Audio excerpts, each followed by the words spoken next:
Yo, what's up? You're watching Toddy D's Pro Wrestling Podcast. I'm your host, Brooklyn's own Toddy D. You know that already, but I like doing my introduction. So, I'm here today for another podcast. My last one, we discussed the passing of the late, great superstar Billy Graham. I'm back today, unfortunately, with more bad news. I'm here to discuss the passing yesterday of the late, great Iron Shiek. Iron Shiek. Let me tell you something, everybody. The Iron Shiek was one of the greatest, if not best, rule breaker heels in the history of the business. Think about it. Everybody's for the USA. Here's a guy that came along waving an Iranian flag during the big hostage crisis in 79-80 with Ayatollah Khomeini on the flag. People ripping into the Iron Sheik, booing the shit out of him. As a child, I was one of those people. As I got older and I got smartened up in the business, I met the Iron Sheik on several occasions, at signings, fan fests, and then later I got to work with him. Let me tell you something. Everything that people say about the Iron Sheik is spot on. Quite the character. He was a great guy. He let me talk to him for hours. Total gentleman. But what a character. We're going to get into that today, of course. So basically, to all you fans out there that only know him as the villain, the Iron Sheik, his real name was Hossein Khosrow Ali Vaziri, and he was known to all you fans, obviously, as the Iron Sheik. He was an Iranian professional wrestler, not just a wrestler, but an amateur wrestler. He was an actor. I seen him on Howard Stern plenty of times, calling out the Hulkster, calling out B. Brian Blair, wanting to make everybody humble, as he would say. You know, he, as you know, he beat Bob Backlund in 1983. He had a short run with the then WWF World Heavyweight Championship, later losing to the Hulkster. We'll get into that later. You know, after the Sheik was a champ, he teamed with Nikolai Volkov. They won the then WWF Tag Titles at the first inaugural WrestleMania. Brooklyn's Own saw that live. Again, I know I'm dating myself. Whatever, it is what it is. Iron Sheik was inducted into the WWE Hall of Fame back in 2005. And if those of you remember, you know, I think the Sheik had just finished doing his speech maybe a couple of days ago before he passed. That guy was hilarious when he did his acceptance speech. Every time you thought he was done, the crowd would get up to clap. They realized, oh shit, he's still talking. And that speech just went on and on and on. But it was hilarious. I thought it was one of the funniest speeches that Brooklyn's Own ever heard. I, for one, loved it. I thought it was hilarious. So, you know, rewinding a bit now, you know, Khosrow, Iron Sheik, he competed for a spot on Iran's Greco-Roman wrestling team for the 1968 Summer Olympics in Mexico City. He then, from there, he moved to the United States. He became an assistant coach, not on one, but two U.S. Olympic squads in the 70s. In 71, he was an American Athletic Union Greco-Roman wrestling champ. He was a gold medalist at 100, I think it was like 180 and a half pounds. He later became an assistant coach to the USA team for the 72 Olympic Games in Munich. I mean, Iron Sheik did a lot of shit before he was the Iron Sheik. Let me tell you right now, he was a legitimate badass. You know, I'm gonna take a pause here for a second, just thinking about that. You know, they talk about the legit badasses in wrestling. You know, Ric Flair always talks about Harley Race. All the boys always talk about Haku. Don't get me wrong, both legit badasses. But Brooklyn's Own feels that the Iron Sheik should be part of that conversation. He should be a part of that because he was a legit badass as well. So, in my opinion, if there was a Mount Rushmore of legit badasses, you know, Iron Sheik would be up there as well with the other two. And we could fight all day long who the fourth person would be.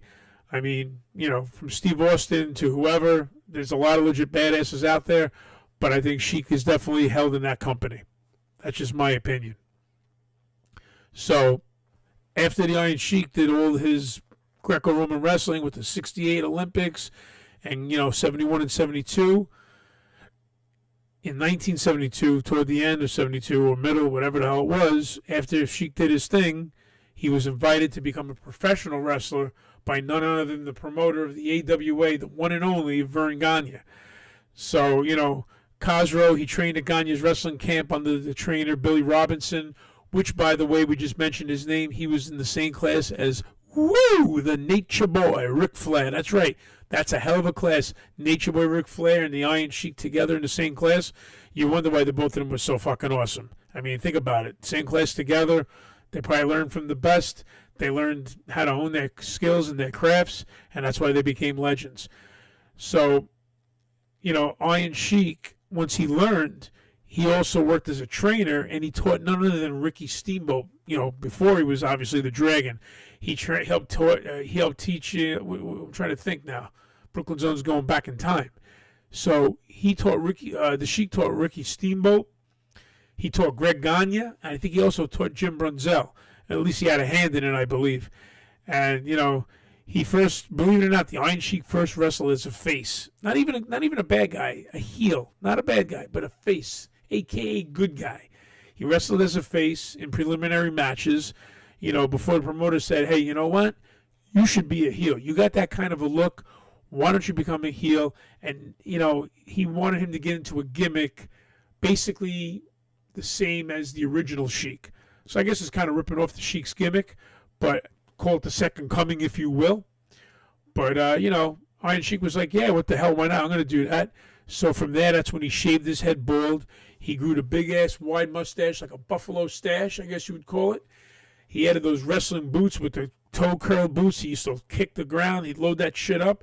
And once he kicked you, the fucking face would sell like a motherfucker. Guys like, Jimmy Snuka, Sergeant Slaughter, Pat Patterson, all these legends that would wrestle him, when they got kicked in the back, they sold big time. And believe it or not, according to the Iron Sheik, I think Jimmy Snuka gave him the idea to do that loaded boot to begin with. So how crazy is that? But I remember he took all those fucking crazy swings and kicks, and he just knocked the shit out of you. But, a lot of memories with those fucking crazy loaded boots. I used to love that shit. So, moving forward, he had that Iranian gimmick. It received a lot of attention due to all the events, that was going on with the hostage situation. And, of course, you're a proud American. You're going to boo the shit out of him to begin with. So it was a fucking win-win for the Sheik. Great fucking look, great gimmick, great fan, reactions. Good, bad, or indifferent. There's no such thing as a bad reaction. Whether you boo or cheer, as long as you're getting a reaction, that's the deal. And the Sheik was getting booed like a motherfucker. Garden in New York City, and that earned him that night a title shot against the then champ Bob Backlund, but later Backlund pinned him later in the night in a 30-minute battle. From there, Iron Sheik feuded with, I think, Chief Jay Strongbow, Bruno Sammartino, and a bunch of others, and then he left the WWF in 1980. That was like his first run getting a taste for the WWF. And obviously, better things were about to happen a couple of years later, but prior to that happening, when the Sheik left in 80, he moved down to the Jim Crockett Promotions. He was there from about 80 to 81. He began wrestling for Charlotte, North Carolina's based Crockett Promotions, as I mentioned. He wrestled a bunch of matches as Hassan Arab before settling on the Iron Sheik. And that was like, total villain persona he had. As I mentioned, during the Iranian crisis, people just booed him out of the fucking building. When he was in the Crockett Promotions, he was feuding with Jumpin' Jim Brunzell. They were feuding over the NWA Mid-Atlantic Championship. He defeated him for the championship in May of 80. Sheik defended the championship in bouts with opponents including Brunzell, Sweet Ebony Diamond, Johnny Weaver, and then later on he lost to Ricky Steamboat. I think it was in a falls count, anywhere match, and that was around 1980-ish, maybe like November time. Then in February of 81, Vaziri, Iron Sheik, he began feuding with Blackjack Mulligan. The two faced off in a series of bouts. They were in cage matches, Texas street fights, lasting until about May of 81. Then in July of 81, he unsuccessfully challenged Dusty Rhodes for the NWA World Heavyweight Championship. And from there, Vaziri left the Crockett Promotions in August of 81. So now where we're going, we're going to move down to Mid-South Wrestling from 81 to 82. September of 81, he joined the Louisiana-based Mid-South Wrestling promotion. He left that promotion around January of 82. He made brief returns in October of 82. But from there, Sheiky Baby went down to Championship Wrestling in Florida. In 82, he joined Championship Wrestling. He left the promotion at the end of February of 82. It wasn't too long of a run, obviously, just about a month. He ran down the Georgia Championship Wrestling for about a year, 82 to 83. This is right before heading back to WWF. He returned to Georgia Championship Wrestling. That was his first time back, I think, since like 74.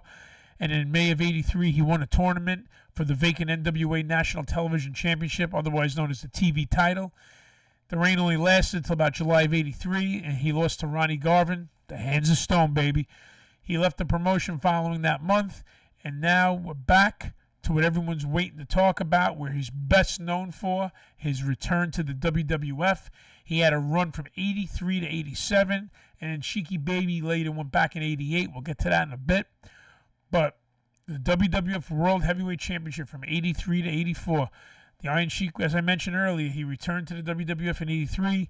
He challenged Bob Backlund for the WWF World Heavyweight Championship. Backlund accepted. This was the second time that Sheiky Baby was going for the title. On December 24th, there was an episode of All American Wrestling, also accepting Sheik's weekly Persian Club Challenge, as I mentioned earlier. He was successful in the third attempt to swing the clubs. The Sheik immediately attacked Backlund from behind, injuring his neck, as I mentioned earlier. Let's just recap it. In December of 26, the day after Christmas, the title bout was set at Madison Square Garden, MSG, New York City, baby, where Brooklyn's own is from. Backlund attempted to roll the Sheik into one of those bridges for the pin, but he aggravated the neck because obviously, that was part of the whole fucking thing before the match. When Backlund swung the clubs a few days before, when Sheik attacked him, the neck is quote-unquote weak now, so now we're going to go for that. So when he went for that pin with the bridge, his neck was aggravated. He had that weak neck. So, of course, the Iron Sheik, being the great heel that he is, he capitalized on it by applying, as the Sheik would say, the camel clutch. He applied the camel clutch. He locked in the finisher. Sorry, Brooklyn's Own just had to do the impression. Backlund didn't submit, though. That's the crazy thing about Bob Backlund. To this day, you can say that he never lost on his own. He didn't submit. But his manager, the Golden Boy, Arnold Skaaland, he threw in the towel and he forfeited the championship. I'll never forget that. I mean, as a kid, I wasn't the biggest Backlund fan, but, I wanted to see Backlund obviously beat the shit and decimate the Iron Sheik back then because, who the fuck was going to cheer for the Iron Sheik? Iran? Come on. So, of course, I was going for Backlund. And, I even knew it back then at the ripe age of about 12, 13-ish. Brooklyn's Own knew that the title was going to the Sheik. I mean, it was obvious. So, the Iron Sheik, he had the rematch with Backlund, at house shows indecisively, primarily defended the title against Chief Jay Strongbow, as well as Pat Patterson. I mentioned him earlier. And believe it or not, Italy's own, remember Salvatore Bellomo? He wrestled him too. That's when Salvatore was actually a name. What a character. But anyway, another place for another time. So back then on national television, he would only defeat the jobbers. He wrestled also Tito Santana, on live broadcasts. But, the match was later in the WWE Legends of Wrestling. It was a whole compilation. So back in that day, they had like all these broadcasts and they would make like videos on it. But, that's all really. Sheik didn't really defend it too much. So, let's fast forward 2 days later, Madison Square Garden. The Iron Sheik, he was scheduled to have a rematch with Bob Backlund, who was replaced by none other than Hulk Hogan. Now, before I get into all this, if you remember back in the day, and if you don't, Brooklyn's Own is going to take you down memory lane. Yes, we're hopping in the DeLorean. We're going to go back in time. There was supposed to be a match. It was on TV, and Bob Backlund couldn't wrestle, so he had a surprise replacement. And that's when Hulk Hogan came out, and the crowd was shocked because Hogan just had his brief run. He had he had a long run in AWA. And back in those days, no internet, no dirt sheets, there was no know-how of anything. You were legit surprised. And that's one thing Brooklyn's Own misses, is being surprised when someone would come back to wrestling, to a promotion, or showing up for the first time, or whatever it is. They don't have too much of that anymore. It's too bad, though. So, he was replaced by Hogan. 5 minutes in, Sheik had Hogan locked in the camel clutch. So if you remember in this title match, everybody's like, holy shit, Hogan's not going to beat him. He's in the camel clutch. He's done. Brooklyn's Own was there. I remember watching that match live. Hogan powered up to his feet with the Sheik still on his back. He rammed him into the fucking turnbuckle. I'll never forget that. He hit the atomic leg drop for the pin. The 1-2-3. Won the championship. That moment is always considered the launch of Hulkamania. But the crazy thing is, back in AWA, Hogan had like a pre-made shirt, like a press shirt saying American made. And Hulkamania was kind of teased a little here and there. But when Gorilla Monsoon announced Hulkamania is here, obviously that's why they call it the launch of Hulkamania. But it's funny because I remember, according to the Iron Sheik, if memory serves me correctly, Gagne offered him $100,000. That's right, $100,000 to break Hogan's leg during the match and come back to the AWA with the WWF title to rub it in Vince's face. Through Gagne's son, Greg Gagne, disputed the claim. But I believe it. I can see Vern Gagne doing that because AWA was on the outs. They weren't making the money they were making. They were pissed off. Vince McMahon was fucking filtering. He was sucking up all the talent from AWA. Vince McMahon was becoming the godfather of the territories because back then everything was territorial. And, you had all different wrestling promotions in different states. Obviously WWF then was on the East Coast. McMahon, he took a lot of people from the AWA. I mean, he took Hogan. He took the Iron Sheik. He took Jesse the Body Ventura. He took Mean Gene Okerlund, Adrian Adonis, and so many more people he took from the AWA. It's crazy. The list just goes on and on. I mean, Brunzell, he became the Killer Bees with B. Brian Blair. All these guys came from AWA. So, of course, I believe it that Sheik is saying this because Vern Gagne wanted to fuck up Hogan for screwing him over, leaving the AWA, because that was one of his, obviously, primary guys. So I can see that happening.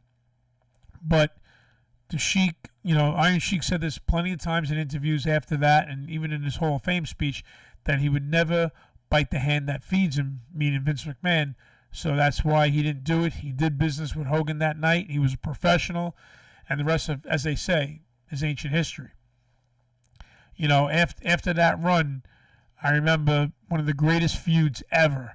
And this is back in the day before they had all the cable channels they have now. But there was a cable box, and we got the Madison Square Garden network channel. I used to go to my cousins, and then Brooklyn Zone got it for himself. But I remember the Iron Sheik was feuding with Sergeant Slaughter. And this is when Slaughter became a good guy, a face. Up until that point, he would have the whipping crop. He had whipping matches. He would beat the shit out of Bob Backlund and all the faces because, Slaughter was a bad guy.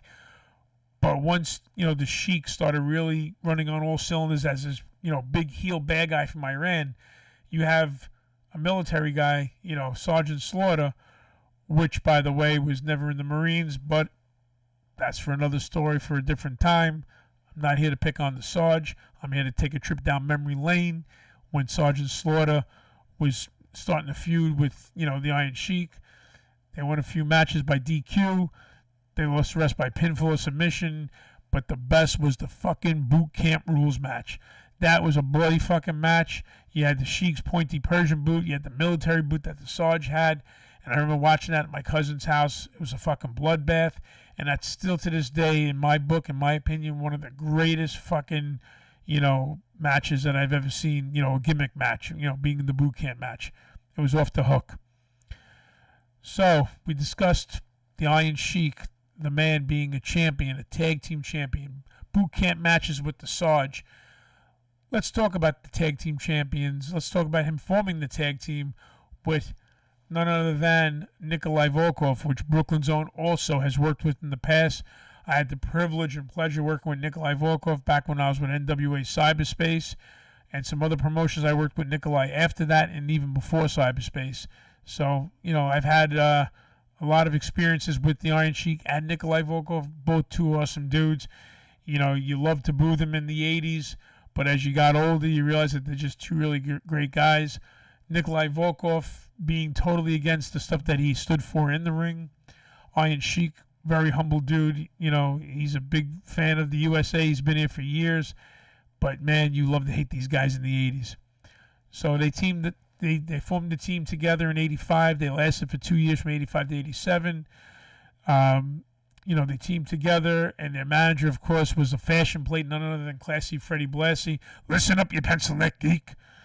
Another great fucking manager. Back in the day, the managers were off the hook. You had Classy Freddie Blassie, Captain Lou Albano, the Grand Wizard, so many more. I mean, these guys were great. And then after that, later down the road, of course, you had Bobby the Brain Heenan and so many more. So Classy Freddie Blassie, he managed the Sheik and Volkov. As I mentioned earlier, they won the then WWF World Tag Team Championship. I didn't tell you who they beat, but let's get into that now. They beat, of course, they were called the U.S. Express. It was comprised of Barry Windham and Mike Rotundo. Of course, you have a Russian and a fucking Iranian beat a team called the U.S. Express. How much more are you going to get the crowd hot, right? I mean, that's fucking great booking. Booking 101, which the WWE needs to learn and do today because the booking is fucking terrible. But we're not here to discuss that. But they really should go back in time and hop in Brooklyn's own DeLorean or get their own fucking DeLorean and see what it's like to do a fucking match and how to book shit the right way.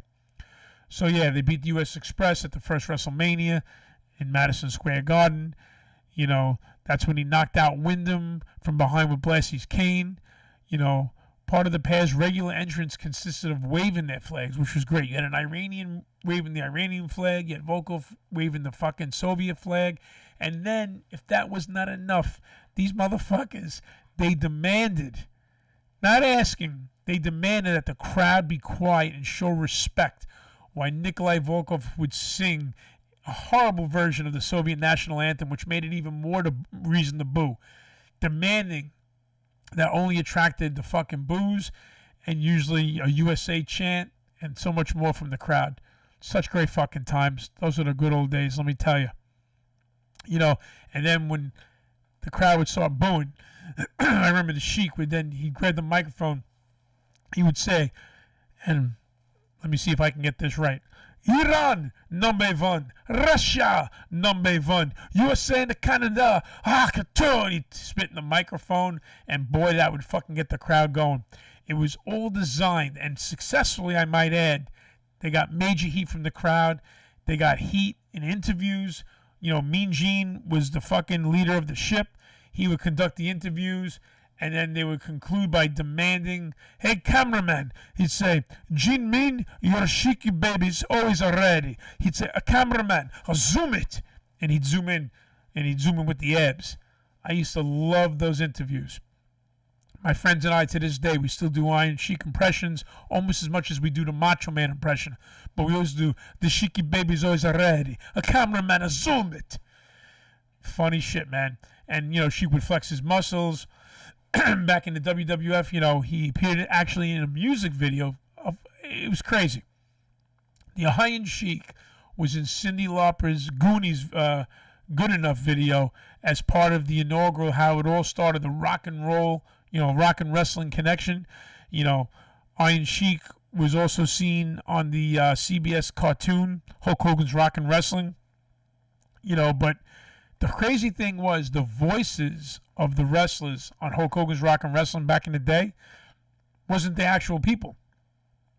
The Iron Sheik, you had some American actor, I think his name was Aaron Kincaid. But get this, the voice of Hulk Hogan was Brad Garrett. Now, if you don't know who Brad Garrett is, that was Robert from Everybody Loves Raymond. Yeah, Everybody Loves Raymond. Yeah, Brother Barone. Yeah. That was the voice of Hulk Hogan. Can you imagine Brad Garrett, Robert Barone as Hulk Hogan? Crazy. But, during 1986, Freddie Blassie, he was beginning to wind down his career. And, there was part of an angle that eventually he was selling his wrestlers. He was selling their contracts to the new WWF manager, the Doctor of Style, Slick. Let me tell you something, executively. Yep, good old Slick. But, before retiring, it included the Sheik and Volkov, who would now be managed by the Doctor of Style, Slick. The Iron Sheik, he was a participant. I remember this. He was in a 20-man invitational battle royal in the Chicago portion of WrestleMania 2. That's where you had the NFL players and the wrestlers. So it saw 14 WWF wrestlers, then WWF, now WWE, whatever. You had 6 NFL football players. And the Iron Sheik, he was like the 13th guy, and he was eliminated by none other than Bruno Sammartino. So I remember WrestleMania 2. I mean, shit, Brooklyn Zone, I've seen them all live. It's crazy, but it's true. And then back in 87, when the Iron Sheik left then WWF, this was one of the biggest things in the news. It was crazy. This was one of the first time that kayfabe was no more. People say that kayfabe died in the 2000s. If you watch the Turnbuckle Promotions interview that Die Hard Derek and I conducted back in 2007, him and I, we have up tons of videos of that footage. Vince Russo says, this is back in 2007. So in the interview, Vince Russo said that kayfabe doesn't, exist in 2007. Well, kayfabe almost died in 1987. Okay, and I'm going to tell you why. In May of 1987, Hacksaw Jim Duggan, who was pro-USA, he was feuding with none other than the Iron Sheik, right? They were on-screen rivals. Well, get this. They were pulled over by a New Jersey State police officer on their way to an actual WWF event, Now, they suspected Hacksaw Jim Duggan of a DUI, and the cops searched the vehicle, and the police discovered that Duggan, he was under the influence of marijuana, which back then was a huge no-no. It's not as lenient as it is now. While the Sheik was fucking high on cocaine. That's right. You got your Iranian high on coke, your fucking pro-USA dude on smoking marijuana, fucking stoned, and these are guys that hate each other on TV, where you're led to believe that they can't stand each other, but yet they're in the same fucking car. So basically, there were small amounts of coke that was found in the vehicle. Duggan received a release, while the Iron Sheik, he was placed on probation for a year. But the scandal that erupted after these fucking supposed in-ring enemies were found drinking and doing drugs together, it led to the end of the angle. It fucking destroyed the angle. And, of course, the release of the Iron Sheik, which is too bad, because if that didn't happen, I think the Iron Sheik, Hacksaw Jim Duggan feud could have been just as good as the Iron Sheik and Sergeant Slaughter, or could have possibly surpassed it. But you know what? We're never going to know. Unfortunately, the Sheik got released, and then Hacksaw Jim Duggan, he temporarily left the WWF for a while. And at the time, Sheik and Volkov, they were in a big feud with Hacksaw Jim Duggan. It got all fucked up. But before Sheik got released from the company, him and Volkov, they defeated the Killer Bees, Jumpin' Jim Brunzell and B. Brian Blair by DQ at WrestleMania 3. I remember that. And that was in front of a record setting to this day. Well, it's no more, but up to now, and it's going to be a record forever, 93,173 fans. And that was at the Pontiac Silverdome. And when they were in the Superdome years later, remember Hulk Hogan fucked up. He called it the Silverdome, which was fucking great. But that's for another time, another place. But that was at the Silverdome. Duggan hit the Sheik from behind with that fucking 2x4. He had Brunzell in the comer clutch. And then after Sheik's arrest, they worked house shows against Duggan until leaving. And, they left in October of 87. Everything got fucked up. It's too bad. So, the second return of the Iron Sheik, 1988, February 18th to be exact. The Iron Sheik returned. He defeated SD Special Delivery Jones in a house show. That was in the Meadowlands back in East Rutherford, New Jersey, the old Brendan Byrne Arena, I believe. They wrestled in the house shows in February and March. He beat Leapin' Lanny Poffo and Ken Patera, losing to Bam Bam Bigelow. He wouldn't appear on television again until July 30th, where he defeated Scott Casey in a match that aired on Primetime Wrestling. I tell you, Iron Sheik, man, he did a lot of crazy shit. He was everywhere. It's unbelievable. He continued to wrestle in the summer. He had rematches, with the Red Rooster. Remember Terry Taylor? I'm not even going to fucking do it. It was fucking stupid. But, he had him in house shows. He wrestled a bunch of other dudes as well. Later down the road, Iron Sheik hit WCCW, AWA, and WWC. He hit World Championship Wrestling from 89 to 91. Just running down some dates here. His third return, which I want to talk about, to then WWF from 91 to 92. He returned yet again. In 91, he made his re-debut on Wrestling Challenge, but not as the Iron Sheik. You guys remember this? He was Colonel Mustafa. and was aligned with his former enemy, Sergeant Slaughter, who is now an Iranian sympathizer, which Slaughter got so much fucking heat that him and his wife got death threats. Crazy shit. He was supposed to wrestle Hogan. Side note, Slaughter, when he was the WWF champ, he was supposed to wrestle Hogan in an open arena, but because of the death threats, they had to go into a closed arena. How fucking crazy is that? So they were also joined with their Iraqi General Adnan. So the three of them, I'm talking about three major heels, Slaughter, Mustafa, and Adnan, they were portrayed as Iraqi sympathizers during the Gulf War, no less. I mean, so here we are again, fast forward to the 90s. The 80s was the Iranian hostages. Now in the early 90s, you have the Gulf War. So yet again, Iron Sheik or Colonel Mustafa, whatever you want to call him, he's still at the top of his fucking pinnacle of a heel. He's still at the top of the fucking heel chain. Unbelievable. So, as I mentioned, they were sympathizers with, during the Gulf War, with Hogan, and of course their biggest fucking, threats were Hogan and the Ultimate Warrior. Two fucking pro-America dudes, one neon colorful guy, in the red and yellow, larger-than-life dudes. This is when wrestling was wrestling, folks. Today, it's nowhere near what it used to be, and it's never going to come back. At least Brooklyn Zone doesn't think it's going to. But, then later, like way later down the road after Slaughter, lost to Hogan, Slaughter then later down the road, he went face again. He was begging for his country back. And at SummerSlam 91, Colonel Mustafa, Iron Sheik, he was still with General Adnan. And, they dropped down to a lower card position. They were losing to the Texas Tornado, Kerry Von Erich, Hacksaw Jim Duggan, Ricky the Dragon Steamboat, and so many more people. And, he was only there for a year from 91 to 92. And then later in the Iron Sheik's career from 92 to 2010, he made sporadic appearances. He was in WWF, then later on becoming WWE. The Iron Sheik actually teamed with his old fucking nemesis, his old fucking feuding partner, Bob Backlund. The two of them, they managed the wrestler, the Sultan, which, obviously we know who the Sultan was. How many gimmicks is he going to have? Is Rikishi Fatu going to have? It's just crazy. But, yeah, they managed the Sultan. It was like a Mid-Eastern gimmick. That was pretty cool. And, he managed the Sultan until about December of 97. And then after that, summer of 97, he was also a co-manager of Tiger Ali Singh with his father.